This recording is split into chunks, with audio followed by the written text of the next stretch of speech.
Hello friends, આજે બનાવીએ દાણા મુઠિયાનું શાક. આના માટે કુકરમાં તેલ મૂકી તેલ ગરમ થાય પછી અજમો, હિંગ, સૂકા લાલ મરચાં, ટામેટાની પ્યુરી અને આદુ મરચાં લસણની પેસ્ટ ઉમેરી અને સારી રીતે મિક્સ કરી લેવું. પછી તેમાં હળદર, મરચું અને ધાણા જીરું પાવડર ઉમેરી મિક્સ કરી સમારેલી મેથી ઉમેરવી અને તુવેરના દાણા ઉમેરવા.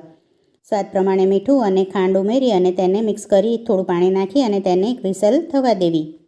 હવે મુઠિયા માટે ઘઉંનો લોટ, ચણાનો લોટ, સોજી અને સમારેલી મેથી ઉમેરીને તેમાં હળદર, મરચું, ધાણા જીરું પાવડર, આદુ મરચાં લસણની પેસ્ટ, તલ, અજમો, મીઠું અને ખાંડ ઉમેરી અને થોડું તેલ ઉમેરી દેવું. પછી તેમાં ખાવાનો સોડા અને તેની ઉપર લીંબુ નીચોવી અને સારી રીતે બધું મિક્સ કરી લેવું. સારી રીતે બધું મિક્સ થઈ જાય એટલે થોડું થોડું પાણી નાખીને મીડિયમ સોફ્ટ લોટ બાંધી લેવો.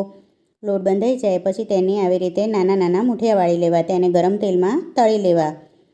લાઇટ બ્રાઉન કલરના મુઠિયા તળવા. અહીંયા બધા મુઠિયા તળાઈ અને તૈયાર છે. હવે કુકરનું ઢાંકણ ખોલી અને આપણે ચેક કરી લેવું. પછી તેમાં બધા મુઠિયા ઉમેરી દેવા. જુઓ, તૈયાર છે એકદમ ટેસ્ટી દાણા મુઠિયાનું શાક.